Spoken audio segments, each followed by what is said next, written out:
Yesterday morning, I woke up in a campsite just south of Jackson. Started driving this way. Do you know what there is in southern Wyoming? Nothing. Nothing. Do you know that they still have 3G internet? Which means I couldn't do anything on my phone the whole way. That explains a lot about Wyoming. They can't even get to 4G internet at this point. There's no shade. I want to take a nap. What am I going to do? I got to drive underneath the highway because there's not a tree anywhere from Jackson to Laramie. Not a single. They do have that. That's exactly what I saw over and over and over. If it wasn't, there weren't even cowboys. There's barely any There's nothing there. I was bored out of my mind. So I go to take that nap, and there's a over me all the time. I finally get to sleep, and of course, then you know what happens when you try to take a nap in a place like that? Little flies. Little flies come and land on you, and you're just doing one of those, and Chugach is in the back trying to bite the flies that are flying around. So I couldn't get much of a nap, so I just had to keep driving and drink another soda pop, but there wasn't even a place to buy a soda pop because it's Wyoming. 3 days ago, I was up in Montana, and we were climbing, and it was going pretty nice. It was hot, but climbing was just fine, and then all of a sudden, a mosquito comes up and bites me when I'm climbing. And then I go to reach for a hold, and I grab a wasp. It wasn't a hold, it was a wasp. Jerks, bugs, they're just mean. Just stupid bugs. 4 days ago, I was in Glacier National Park, and I was walking along the trail, the long hike I referenced before, and it's just this great time to just be with myself and nature, and we get above tree line, and you can see where the trail crests up over to go to this huge glacier. We can't see the glacier yet, but we're getting there and we're excited. And then this couple from New Jersey stops and talks to us like, "Oh, you're going to be so excited." And I'm like, this is my trail. Get away from me. Go back to New Jersey. My family's from New Jersey. I'm allowed to pick on it. 5 days ago, as we just traveled back in time, it was mountain biking. We were mountain biking in Montana, and you know what the problem was mountain biking? Me. It was me. I'm a pretty outdoorsy guy, but I do not mountain bike at all. Dan Harrison took me out once, and I told him, I said, "Easy trail." And so we went to West Mag, and I fell down 20 times in the first few minutes, and he said, "Oh, you meant like really easy, like you really don't know how to ride a bike." No, I don't. So my friend up in Montana, I told him the same thing, easy trail. He said, "Oh, perfect, I've got a trail that a 4-year-old could go on." 4-year-old on steroids, maybe. I couldn't do it. And I think every time I get on a bike, God just turns the gravity switch like to 11, and so I just get pulled down. I'm just not good at it. So every time someone else is coming the trail the other way, I just bail and fall down, and I say, "Sorry." And then my girlfriend is just waiting forever at every little trail junction, so I pull up finally to her, and I say, "Sorry." And I'm so slow that we don't bring the bike back on time, so I have to tell the bike shop, "Sorry." The hikers never said sorry to me. The bugs never apologized. So why do I have to? They don't even feel bad for ruining my nap and making me itch, and they don't even feel bad about being from New Jersey. So why do I have to feel bad when I mess something up? Why do I have to feel that way? And of course, this has nothing to do with insects and trails. All through our lives, we try to do one thing, but I'm sorry, I didn't mean to do that thing over there.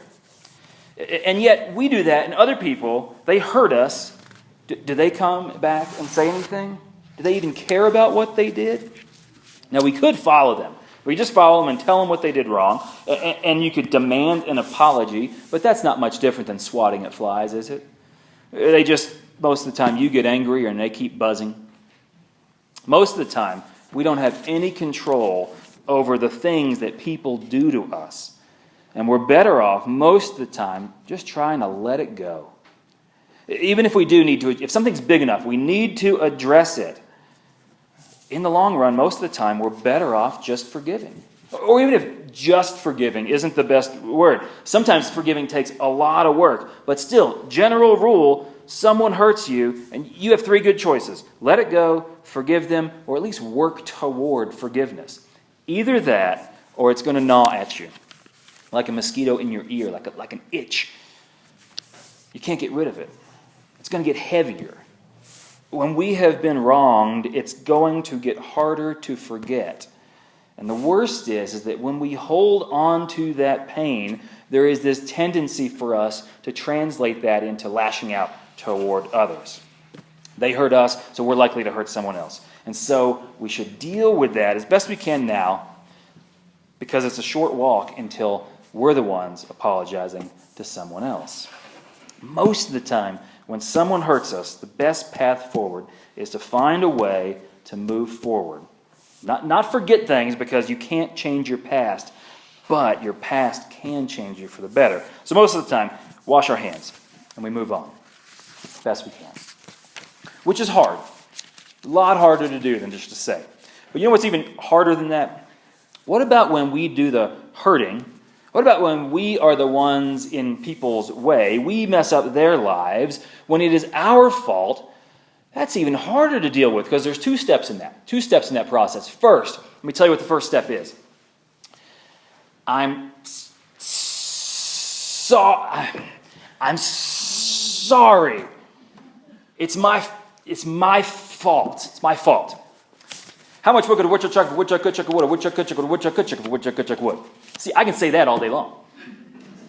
But I was wrong. Whew, that's a hard one. My tongue gets heavy when I say I'm wrong. Second reason that's harder, why it's the most difficult part, is that after you say sorry, you're not supposed to do it again. You're supposed to do something different. You're supposed to change. I've been doing this thing over here, this way, my way, for a long time. I've got great momentum built up in the way I work. But now you want me to stop and turn around and go in another direction? Whew.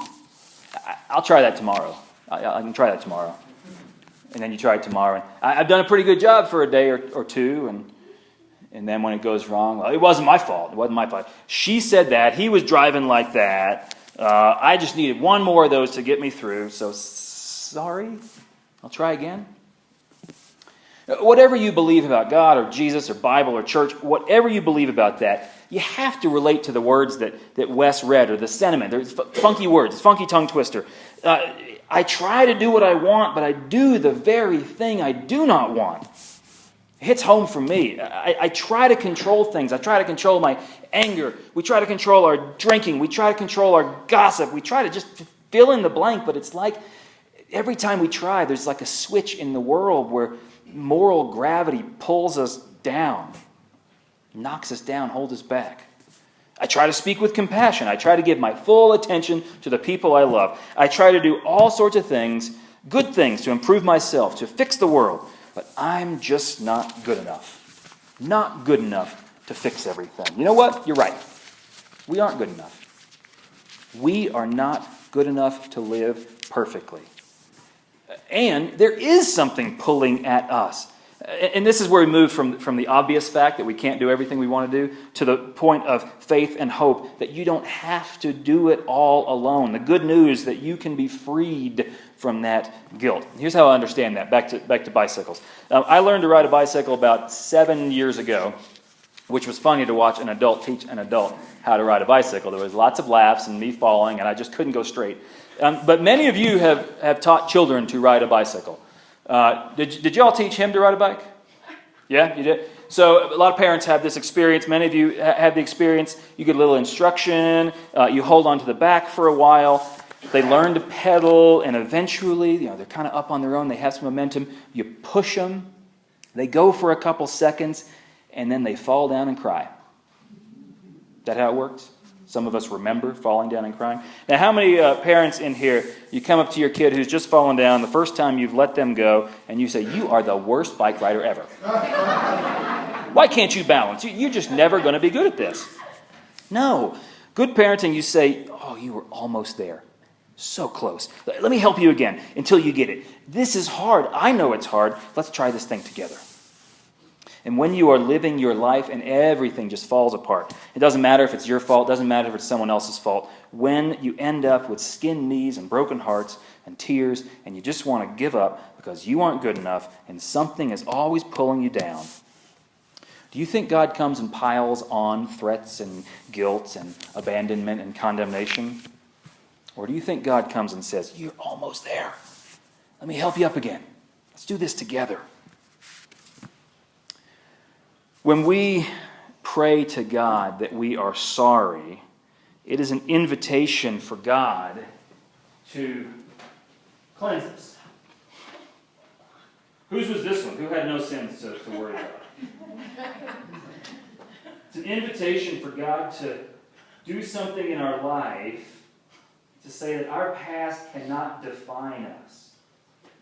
Doesn't mean we forget everything. Sometimes there's even scars on us.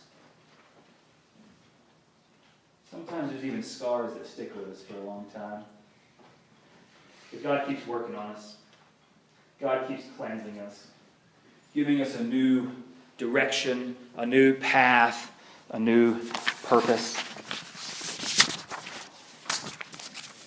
Every time that we get to the point where we say, "I can't do it anymore," God says, "You don't have to, all by yourself." Every time we get to that point where we say, "I can't carry this anymore," you don't have to, all by yourself.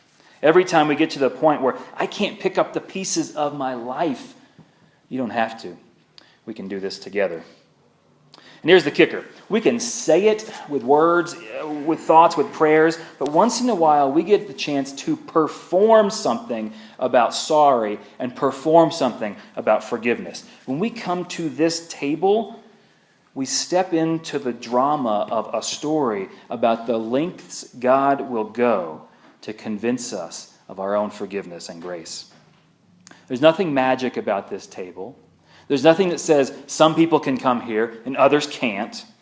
All are invited to rehearse the trust that we are not alone with our struggles and our sin.